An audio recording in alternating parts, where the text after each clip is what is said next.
Hey everyone, welcome back. I'm Cole Phillips, author of The Adventure of the Twisted Truths and host of The Book and Dagger, the YouTube channel where we talk about everything fiction and fantasy.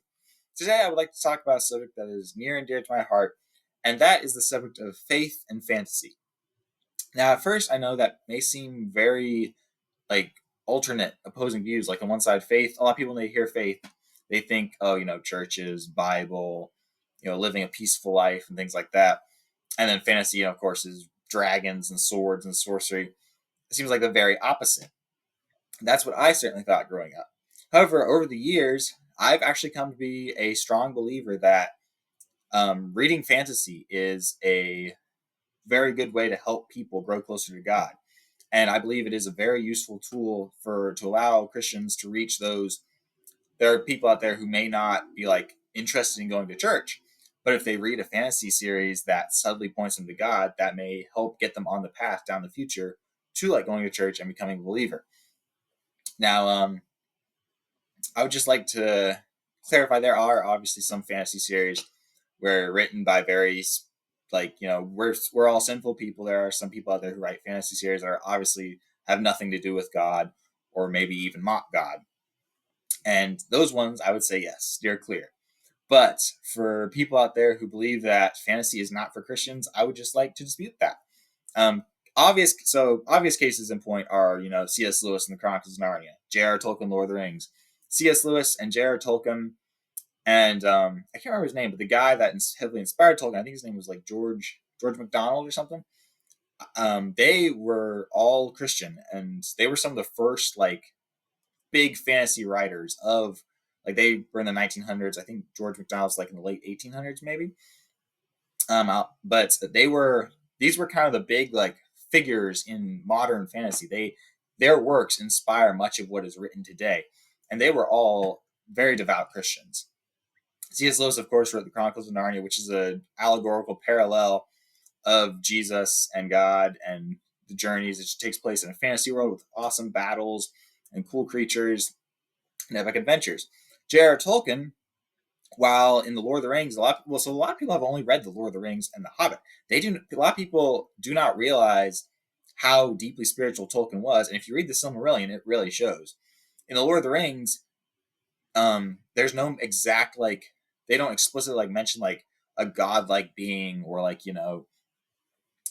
Jesus. There's no Jesus figure comes down and, like sacrifices himself like Aslan, but there are many parallels with figures who are very Christ-like and are just striving to do good and always do what's right no matter the circumstances, even if it costs them their life.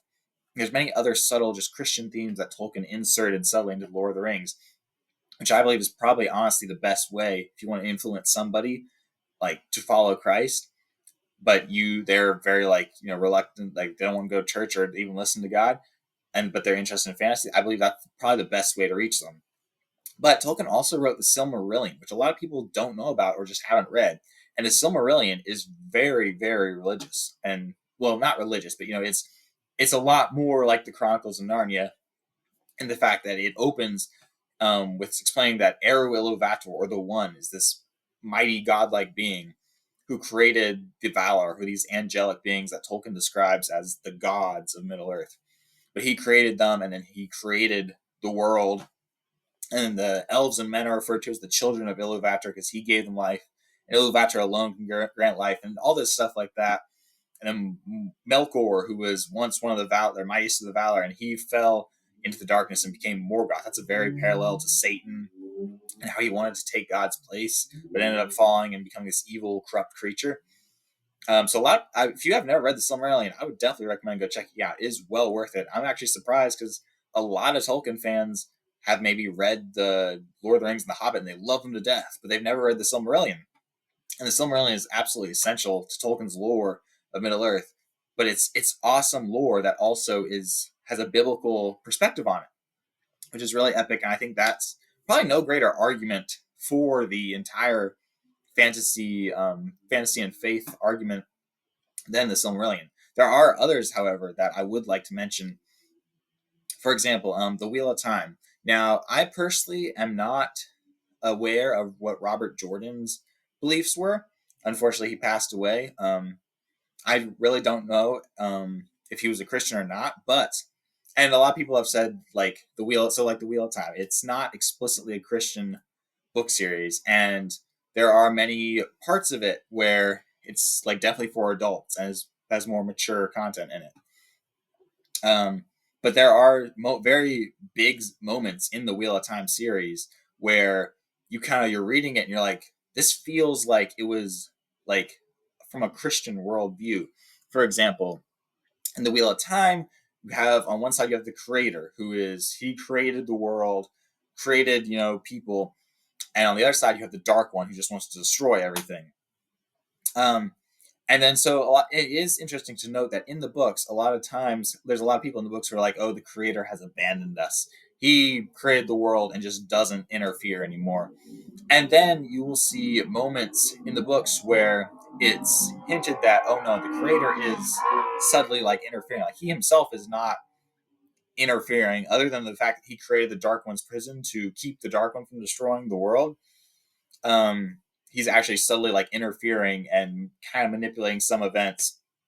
And it's like the main character in the book series is called the Dragon Reborn.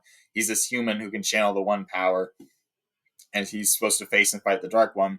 And there's some points in the books where he's described as the Light's champion, with the Light being another term of them referring to like the creator and good against the Dark One and like evil and all that. So there, while his books aren't explicitly Christian, there's a lot of moments, especially like in the prophecies, when there's a lot of prophecies that sound like very much like something like the biblical prophets would speak of. And they speak of the Dragon Reborn coming to be the champion of the Creator and the Light to fight against the Dark One.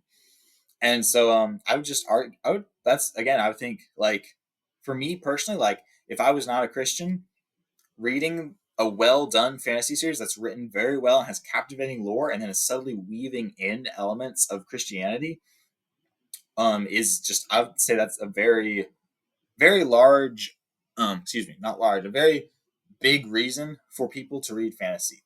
Because whether a lot of times also people, whether they're Christian or not, they'll take inspiration from just the struggle between good and evil, and they'll a lot of times without knowing it they'll create like this like godlike being who's protecting like the good guys. And in a lot of fantasy series, it's all about protecting your friends, protecting your family, fighting for what's right, just good like moral values that ultimately are derived from the Bible and God's commands to His people. Um, so I get it why a lot of people don't want maybe their kids to read fantasy, especially if they're like Christians, or like they believe that maybe fantasy shouldn't have a place in the world, or they maybe want to stay away from some like mature themes. And I would say, it's ultimately up to the parents to decide the mature themes. But my argument is, I say Christians should read fantasy. Me personally, there were times when I was like struggling, very low points, and I was kind of falling away from the faith. And I would be like, sitting there reading The Lord of the Rings or C.S. Lewis, the Space Trilogy or something.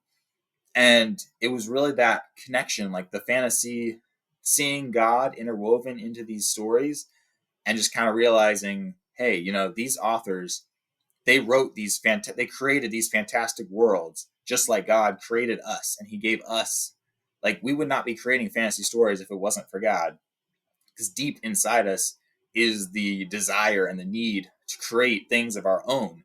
I firmly believe God put that in people because He wants us to tell stories, much like Jesus told parables or sorry, I'm totally screwed up that word. Parables, to just draw people closer to Him ultimately. So that's my thoughts on the matter. Let me know what you think in the comments below, and I will see you guys next time.